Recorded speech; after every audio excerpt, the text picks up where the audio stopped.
this week's edition of Navigate Your Wealth. I'm Rebecca Powers here with Karen Stawicki and Samantha Irish, mother-daughter team. How are you doing this week? We are doing great, thank you.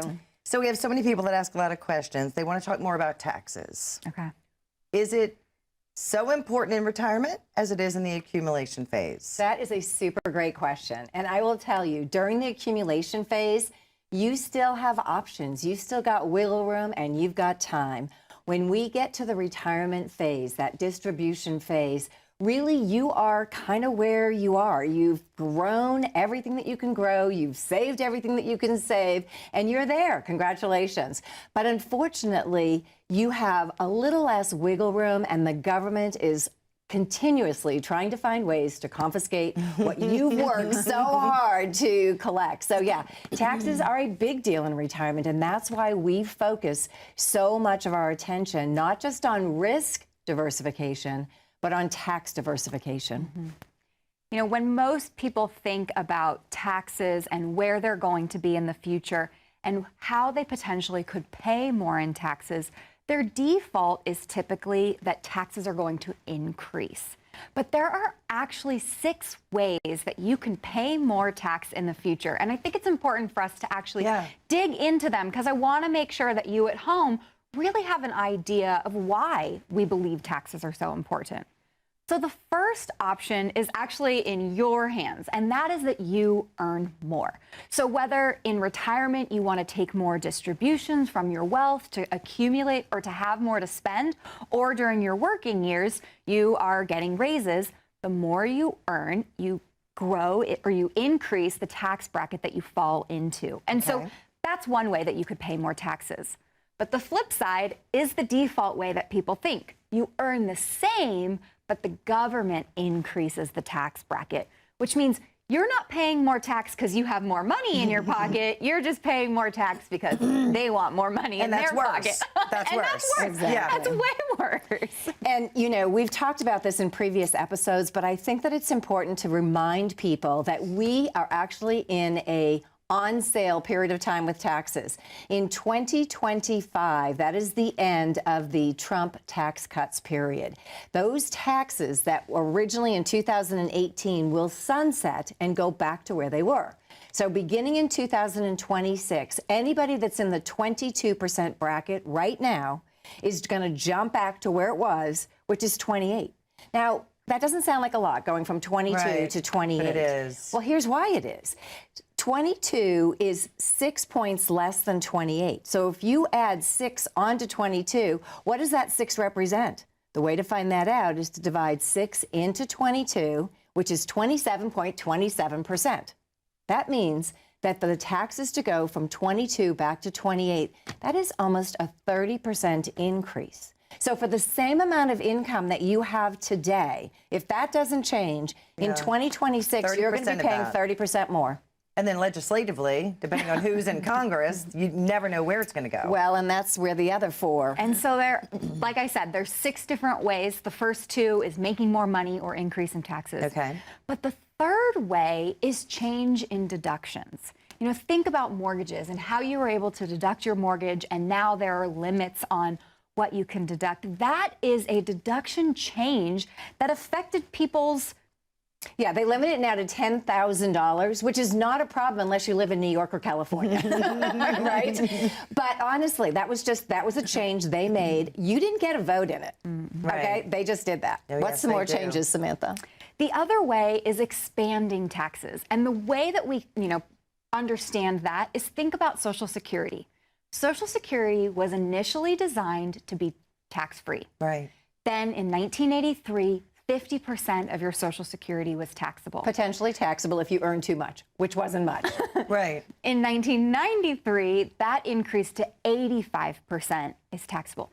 It's an expanding tax, right? It was something that maybe wasn't intended to be taxable and now is. The 5th way is what you talked about, which is legislative tax. You know, the Roth or the traditional IRA, RMDs was at 70 and a half, and now it's at 72. It felt like an advantage to the individual because they could wait just a little bit longer. But all that means is that that account is growing. And remember, those dollars, while they're yours, it's an individual retirement account, it's actually not individual. The government still has their hands in that money. And so even though you get to defer another year and a half, essentially all you're doing is growing their money for another year and a half so that that can be taxed. And then paying more on the bigger. Well, and Samantha, I want to interrupt for just a second because I know you're going to say what the last one is. But before you do, I just want to share a story. In all the years that I've been doing retirement planning, I've got clients that as they're accumulating and they're putting money in their IRAs, they're constantly asking, when can I get at the money? You know, they're 30 years old, 40 years old. Can I take that money yet? Sorry, 59 and a half is the limit that the government puts on that account so that you are not subject to a premature distribution penalty, which is 10%. Gotcha. Okay, so now they get to be 59 and a half, 60 years old, and I'm saying, would you like some of the money? And they're saying, no. You know why? It's taxable. I'm like, okay, please, ladies and gentlemen, don't tell me that this is the first time you realized it was going to be taxable. Like, we knew all along the way that it was eventually going to be taxable. But the reality was, now that they were there, they're saying, I don't want to give the government any money. Well, I got news for you. You can run, but you can't hide. They are going to get their money at one point or another. So what happens is they put this fictitious number out there, 70 and a half, and when they pushed it to 72, they were really just helping themselves, to be honest with you. So now you can defer from 60, 59 and a half, to 72. That is the window where you can take it, don't take it, they don't care. But what happened between 60 and 72? Two things. What? Hopefully, the account got bigger, but definitely you got older. And the required minimum distribution is based on your life expectancy. It's not longer 12 years later. Gotcha. It's shorter. So the factor in which they use to calculate the RMD, required minimum distribution, is based on your life expectancy. So all that time that you didn't want to take money out between 60 and 72 because it was going to be taxable, now you have to take a bigger chunk. And potentially that bigger chunk is going to take your taxable income in whatever bracket you're in and push you to the next one, whether you like it or not. It's required. Do you know what the penalty for not taking your RMD is? 10%? Yes, no. 50%. I'm not kidding. Cruel. 50%. Really? If you do not take your RMD, there is actually a 50% penalty for not taking that. And what if someone pleads ignorance? I know that doesn't actually matter. happened. I had a client, and we were able to plead ignorance, and he actually got it waived. But it was it was ignorance. He was so old. He didn't even know he had the account. No, he found this account he didn't even know he had, and we honestly pled ignorance to the IRS, and they it just worked. said I'm shocked. he didn't have to pay the 50% penalty, but he had to pay the tax. It was 4 years worth of distributions. 40 years? 4 years. Oh wow! I was going to say. Yeah. I mean, did they send you a postcard? I mean, how do regular people know? Because we definitely were not educated growing up on this. I actually found it. He came to me after, and he had found these accounts, and he was 74 years old when I saw it, and I realized that the account had never taken any distributions from it. And so we did some research to confirm. It was with a Putnam Mutual Fund. We confirmed that no RMD had ever been taken. And I said, we are in trouble here, because I knew it was a 50% penalty.